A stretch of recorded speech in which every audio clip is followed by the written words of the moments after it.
Salut ma famille, c'est Candidat, j'espère que vous allez bien.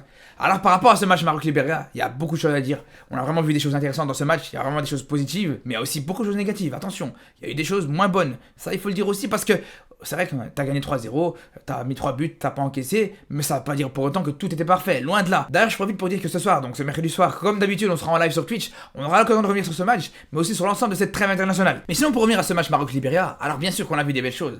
Bien sûr, par définition, tu gagnes 3-0, d'office il y a des choses intéressantes, on va en parler.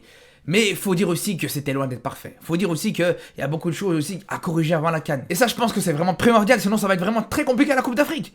Il y a certains joueurs du Maroc qui doivent vraiment se réveiller. Il y a des joueurs du Maroc, vraiment, t'as l'impression qu'ils ont tendance à choisir leur match. Il y a des joueurs, ils sont stratosphériques en club, ils sont irréprochables quasiment en club, et quand ils veulent pas, ils sont moins bons. Et à commencer par Hakimi. Hakimi, je suis désolé, mais sur ce rassemblement, ça a été une déception totale. Ça a vraiment été une grosse déception. Et sur ce match contre le Libéria aussi, je suis désolé. Alors ok, il fait des bonnes choses, ok, il fait des bonnes récupérations, il réussit des dribbles, et il met sa passe décisive. D'accord, j'ai envie de dire contre le Libéria, avec les qualités qu'il a, avec l'adversaire que tu as en face de lui, mais heureusement qu'il fasse quelque chose d'intéressant. Mais sinon, à côté, il y avait beaucoup trop d'imprécision dans le jeu de Hakimi aujourd'hui. Il y avait beaucoup de fois où, qu'en fait, Hakimi, il forçait un petit peu sur le jeu. Il forçait un petit peu à jouer là où il n'avait pas forcément joué. On a vu par exemple, avec cette tendance à mettre à chaque fois les centres au même endroit, à chaque fois mettre les centres à la limite du gardien en fait. Mais la plupart des fois, ça marche pas. Tu le tentes une fois, tu le tentes deux fois, ok. Mais au bout d'un moment, on a bien compris que ça marchait pas. Et justement, à la seule fois où il a plus de lucidité, il se dit je vais revenir en retrait, il trouve Harit à l'entrée de la surface, ça finit au fond. Parce qu'aujourd'hui, moi personnellement, je me rends compte qu'en termes de centre, dans cette équipe du Maroc, ça devient compliqué. Entre Hakimi qui sort toujours de la même manière, entre Atiatalla aujourd'hui, en termes de centre, on l'a pas reconnu, ça avait rien à voir avec les centres qu'il proposait à la Coupe du Monde. Et ça, on se dit vraiment, c'est dommage, parce que quand on voit les qualités qu'il peut y avoir de la part des joueurs marocains, des attaquants marocains dans le domaine aérien, on se dit c'est dommage de pas l'exploiter suffisamment, de pas réussir plus de centres. Et ça on l'a vu aujourd'hui, mais on l'a vu aussi contre la Côte d'Ivoire. Quand on voit justement sur ces deux matchs-là, En-Nesyri a seulement 2 centres qui arrivent sur lui sur ces deux matchs-là. Et donc c'est pour ça que je vous dis c'est dommage, parce qu'un joueur comme En-Nesyri, qui est vraiment à l'aise dans ce registre-là, mais c'est dommage de pas le plus se servir dans les airs en fait. Mais sinon par rapport à En-Nesyri, on va revenir sur lui. Mais quand je vous parle d'Hakimi, et quand je vous dis que personnellement je suis déçu de lui, quand je dis que je trouve que par moments il force un petit peu trop, c'est pas juste sur ses centres. Ok, sur ses centres à la limite il les tente, ça passe pas. À dire c'est pas un problème. Au bout d'un moment on voit que même en dehors des centres, il te fait parfois le dribble de trop. Il te fait la passe complètement téléphonée, la passe prévisible qui est interceptée par le défenseur adverse. Et justement, il y a une action qui représente très bien ça, c'est celle-là. Sur sa situation, il a tout un boulevard ici sur le côté où il peut déborder, où il peut largement prendre la vitesse sur ce couloir, là où il est dans son registre de prédilection. Mais non, il a préféré forcer sur le dribble. Pourquoi tu prends le risque? Pourquoi tu prends le risque de perdre le ballon alors que tu aurais pu largement éviter ce risque-là et aller pourquoi pas servir Harry dans un second temps qui fait en plus un bon appel? Et ça, des situations comme ça, on en a eu plusieurs de la part d'Hakimi. Pareil pour sa frappe qu'il envoie 6 mètres au-dessus. Encore une fois, sur plusieurs dribbles qu'il rate, sur plusieurs passes qu'il rate aussi, sur plusieurs passes risquées qui étaient largement évitables, mais non, il préfère encore une fois prendre le risque. Et c'est ça que je trouvais dommage dans le jeu d'Hakimi, parce que on connaît ses qualités, on sait qu'il peut apporter beaucoup plus, et personnellement, je trouve qu'il n'a pas été au rendez-vous, que ce soit aujourd'hui ou que ce soit dans le match contre la Côte d'Ivoire. Après, à la limite, même s'il n'a pas été totalement au rendez-vous, même si il n'a pas été totalement irréprochable, mais malgré tout, il reste décisif. Contrairement à d'autres, lui, malgré tout, il fait la passe décisive pour Harit. Et d'ailleurs, par rapport à Harit, je trouve que son but, il est vraiment intéressant. Parce que déjà, quand on voit juste par rapport à ce match-là, on a l'impression qu'on a un Harit avant son but et après son but. J'ai l'impression que son but, il l'a un peu délivré mentalement. C'est une pression un petit peu qu'il avait peut-être depuis un petit moment avec le Maroc. Et depuis qu'il a marqué, on l'a vu un petit peu mieux dans ce match. Il est monté de plus en plus en puissance dans cette rencontre. Et au final, il fait une deuxième mi-temps très très intéressante. D'ailleurs, parce qu'au-delà de son but, c'est lui justement qui est à l'origine de l'action, sur l'action qui donne le penalty sur Atiatalla en deuxième mi-temps. Donc ça montre vraiment bien que sur un match, il a été plus décisif, il a été plus entreprenant, et il a montré plus de choses que sur l'ensemble de ses matchs avec le Maroc. Donc pourquoi pas un but qui permettrait d'être un déclic et qui nous permettra d'avoir le Harit qu'on attend depuis des années avec cette sélection marocaine. Par contre, un joueur qui pour moi doit vraiment se remettre en question dans ce rassemblement, c'est clairement Ounahi. Alors là, franchement, Ounahi, ça a été une déception totale. Autant sur le match contre le Burkina Faso au dernier rassemblement, rien à dire, il fait un bon match en plus de son but, mais là, que ce soit contre la Côte d'Ivoire ou que ce soit contre le Libéria, méconnaissable, totalement méconnaissable. T'avais l'impression que c'était son frère jumeau sur le terrain. Parce que déjà contre la Côte d'Ivoire, on aurait pu se dire, allez, à la limite, pourquoi pas, match compliqué à Abidjan, l'humidité, adversaire relevé, ok, pas de problème. Mais là, contre le Libéria, la même chose. Parce qu'à la limite, qu'il se fasse manger par les Seko Fofana et par le milieu de terrain ivoirien, ça peut arriver, c'est tout à fait normal. Mais là, qu'il se fasse bouffer clairement par ce milieu de terrain libérien, franchement, c'est complètement incompréhensible. Et ça, des situations comme ça, il y en a eu plusieurs. Des situations où il se fait éliminer par un milieu de terrain libérien, ça arrivait plusieurs fois, il n'y a pas eu qu'une seule fois. Et c'est pour ça que je vous dis, personnellement, Ounahi, je l'ai pas reconnu du tout aujourd'hui. Et ça, je vous ai parlé des situations en 1 contre 1 où il se fait éliminer, mais il n'y a pas que ça. Même dans sa gestion de l'espace, mais justement, c'est sa force en temps normal. Dans sa gestion de l'espace, où il arrive à être présent, où il arrive à couvrir les angles de passe et à intercepter énormément de ballons, même là, on l'a pas vu. Même là, les milieux de terrain du Libéria, ils avaient aucune difficulté à se trouver. Ils avaient aucune difficulté à casser les lignes du Maroc. Donc c'est pas juste une question de duel, c'est pas juste une question d'impact physique ou de manque d'impact physique de la part de Dounahi. Bien sûr, il y a ça, il peut y avoir ça aussi. Mais il y a aussi, même dans ses forces, dans ses qualités, comme je vous dis, cette capacité à pouvoir intercepter des ballons, à pouvoir anticiper les passes de l'adversaire, même là, aujourd'hui, il n'était pas au rendez-vous. Et là, je vous ai parlé de l'aspect défensif, mais même offensivement, il n'a pas été au rendez-vous. Dans son registre de prédilection aussi, au niveau offensif, s'il y a bien une qualité qu'il peut avoir, c'est justement sa fameuse qualité de frappe. On sait très bien qu'en temps normal, sur une situation pareille, où il a vraiment un espace énorme pour pouvoir déclencher une frappe, mais d'habitude, il va pas hésiter une seule seconde. Là, clairement, il va préférer éviter la frappe. T'as le ballon qui lui revient dessus. Il a vraiment un champ énorme pour pouvoir même prendre un contrôle, et il préfère pas frapper. Alors peut-être que c'est juste parce qu'il passe une mauvaise période et qu'il est pas en confiance, mais il doit faire très attention. Parce que derrière, en termes de concurrence, ça pousse. Et on a bien vu avec l'entrée de Saibari aujourd'hui. Saibari, aujourd'hui, il a fait une entrée stratosphérique. Le mec, tu vois, plusieurs fois, il arrive à trouver la verticalité. Tu le vois plusieurs fois, il arrive à t'inventer des passes auxquelles toi-même t'aurais pas pensé. Plusieurs fois, il arrive à transformer des situations totalement anodines en vraies situations de but. Et c'est justement lui qui est à l'origine de l'action sur le but d'Ali en fin de match. Et encore, c'est même pas son action la plus mémorable du match. C'est même pas sa meilleure action du match. Parce que pour moi, clairement, sa meilleure action, c'est celle-là. C'est cette action, justement, où déjà, il arrive à réussir le premier dribble. Il arrive à passer en face de 3 joueurs. Tu te dis, à aucun moment, il va réussir à passer. Tu te dis juste, là, il force le dribble, comme il a pu le faire Hakimi, comme a pu le faire Abdé plusieurs fois, comme a pu le faire Harit. Mais non, il arrive à passer. Et surtout, derrière ça, il arrive à avoir la lucidité pour te trouver une passe, mais totalement cachée. La plupart des joueurs, ils auraient juste joué ici dans les pieds. Ou à la limite, ils auraient tenté le centre. Mais non. Lui, il va te trouver cette passe-là en profondeur et provoquer justement l'appel derrière. Et c'est là où on se rend compte qu'on a vraiment affaire à un joueur qui est exceptionnel. Un joueur frisson. Les joueurs frissons, comme je les appelle. Comme les bouffales, quand tu vois, il touche un ballon, tu vois qu'il peut se passer quelque chose. Comme Ziyech, il pouvait le faire aussi. Mais pour moi, là, vraiment, Saibari, il est en train de montrer qu'il peut être du même acabit que ce genre de joueur-là.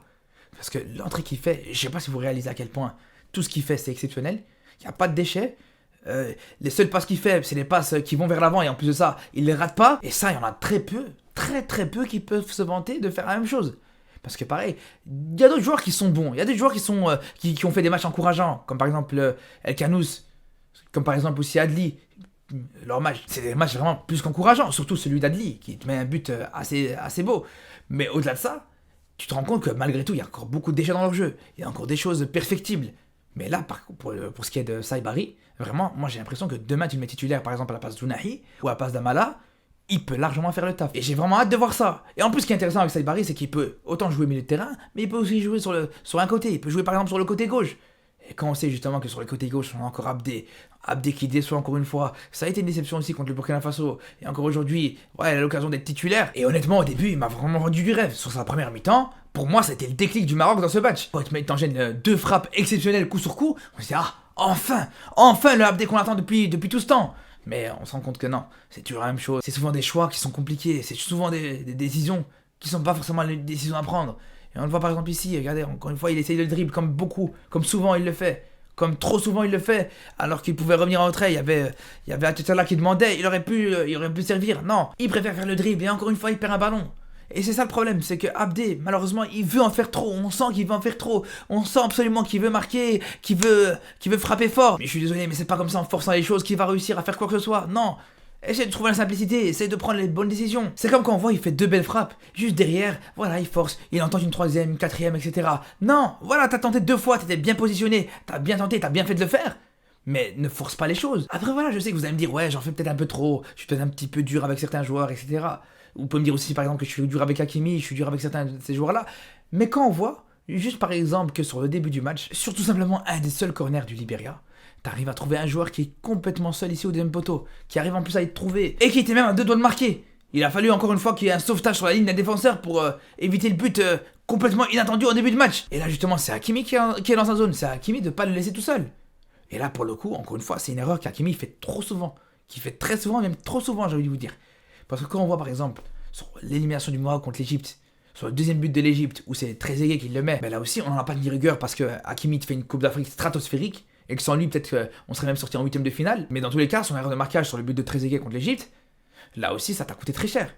Et ça a été plusieurs fois le cas aussi avec le PSG. On a vu plusieurs fois avec le PSG où que Hakimi, tu le vois, au marquage, il est absent. Et là, pour le coup, il doit vraiment faire très attention parce que comme on sait, le Maroc a souvent des difficultés justement sur les coups de pied défensifs, c'est souvent une faiblesse pour le Maroc, donc tu peux pas te permettre des largesses défensives comme ça. Il y a besoin d'absolument beaucoup plus de concentration sur ces situations-là. Et en parlant de concentration, justement, il y a un joueur dont on est absolument obligé de parler, c'est En-Nesyri, les gars. Parce que pendant longtemps, on n'a rien dit, on a laissé passer le temps, rassemblement du mois de mars, ça va, il n'y a pas de problème, rassemblement du mois de juin, il marque pas, il n'y a pas de problème, rassemblement du mois de septembre, pareil. Et là, ici, encore une fois, contre la Côte d'Ivoire, pareil. Et là, encore une fois, contre le Libéria, il rentre, même chose. Alors qu'à côté, t'as Al-Kaabi qui te fait 2 matchs, qui te met 2 buts. Tout simplement, c'est aussi simple que ça. Donc, En-Nesyri, jusque quand on va continuer à lui faire confiance comme ça?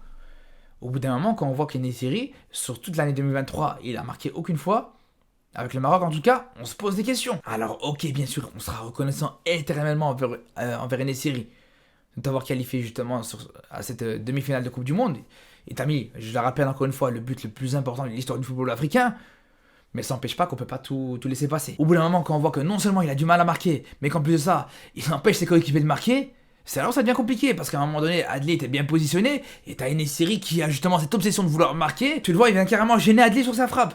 Alors que justement, si on avait bien un des deux qui devait marquer sur ce match-là, qui devait se mettre en confiance, ben c'est le petit Adli qui découvre l'équipe nationale, qui découvre un petit peu le jeu africain et qui doit un petit peu s'intégrer. Non, et je vous dis, en plus de ça, il vient le gêner. Et surtout, quand on sait tout simplement que la meilleure action d'En-Nesyri sur cette année 2023, c'est une perte de balle dans la surface de réparation adverse, il y a de quoi se poser des questions. Parce que clairement, la seule chose qui te fait intéressant sur toute l'année 2023, c'est cette perte de balle qui te fait ici, justement, qui permet au ballon de revenir dans les pieds d'Adli juste derrière. C'est tout. Alors c'est vrai que comme je disais au début de la vidéo, c'est vrai que les centres c'est souvent très compliqué, il y a très peu de centres qui lui arrivent, mais au bout d'un moment je veux bien, on rigole, mais En-Nesyri, on veut aussi le voir ailleurs que dans le domaine aérien aussi. Donc on verra ce que ça va donner au mois de novembre, mais c'est sûr et certain qu'on sera de moins en moins patient avec ce joueur-là. Après, c'est vrai qu'il faut dire une chose, c'est que le jeu du Maroc, il valorise pas tant ça les attaquants, ou en tout cas les numéros 9. Quand on regarde sur l'ensemble de ces deux matchs, soit contre la Côte d'Ivoire, ou même contre le Libéria ici, ou même contre le Burkina Faso dans le match juste avant, à chaque fois, le numéro 9 touche très très peu de ballons. Et c'est surtout en grande partie à cause du fait qu'actuellement, t'as pas un Amrabat sur qui tu peux compter au milieu de terrain, et que souvent, sur ces 2 derniers matchs en tout cas, la bataille du milieu de terrain, t'as pas été totalement supérieur, loin de là. Et encore aujourd'hui contre les Libéria, je vous le dis, au milieu de terrain, c'était très compliqué. Parce que je vous ai parlé d'Ounahi, mais pareil pour El Azouzi, c'était pas complètement irréprochable. Alors bien sûr que là aussi, il y a des circonstances atténuantes. Ça reste son premier match en tant que titulaire. C'est vrai qu'il a besoin aussi d'adaptation, donc on va pas lui tomber dessus, surtout que malgré tout, il a fait des choses intéressantes, il a proposé de la verticalité, il a récupéré pas mal de ballons, mais d'un autre côté, il y a plusieurs fois où il se fait avoir, il y a plusieurs fois où il se fait dribbler par un joueur libérien, par un milieu de terrain libérien. Et aussi par exemple la situation où il rate complètement sa relance et il perd le ballon justement dans ses 30 mètres. Là aussi c'est des situations qui peuvent être compliquées. Même si là, attention parce que c'est pas totalement de sa faute. Parce que là aussi il faut le dire, mais dans l'animation offensive du Maroc, autant des fois il y a eu des très belles choses, des choses intéressantes, mais souvent malheureusement, t'avais El Azouzi qui était complètement esselé, qui avait absolument pas de solution devant lui. Regardez par exemple ici, il a le ballon, il va faire sa ressortie de balle, et il y a absolument aucun joueur qui vient dans toute cette zone. Dans tout cet espace-là, il n'y a absolument aucun joueur qui vient se proposer pour pouvoir faire le relais entre, encore une fois, le milieu de terrain et l'attaque. Donc c'est pour ça que je pense qu'on ne peut pas lui en vouloir totalement aujourd'hui. Alors on a vu que c'était, même dans les duels, c'était un petit peu mou par moment, mais on sait très bien que dans tous les cas, il n'y a personne qui détrônera Amrabat aujourd'hui. Amrabat, c'est clairement le joueur le plus important de cette équipe du Maroc. Et je pense vraiment qu'il y a une équipe du Maroc avec Amrabat et sans Amrabat. Et quand il ne sera pas là, c'est sûr que ça va te mettre en difficulté. Quand il sera pas là, c'est sûr que tu auras un manquement énorme au milieu de terrain. Et on le voit très bien. En tout cas, justement, j'espère qu'il sera là au mois de novembre. J'espère qu'on aura l'équipe au complet, qu'on pourra réellement voir les derniers ajustements à faire avant la Coupe d'Afrique. Parce que comme je vous dis, personnellement, je pense qu'il y a encore du travail. En tout cas, comme je vous disais, on se dit à ce soir, à mercredi soir, pour reparler de tout ça. On aura l'occasion de parler bien sûr du football marocain dans les prochains jours qui arrivent en vidéo. Donc on se dit à très très vite. Et surtout d'ici là, prenez soin de vous.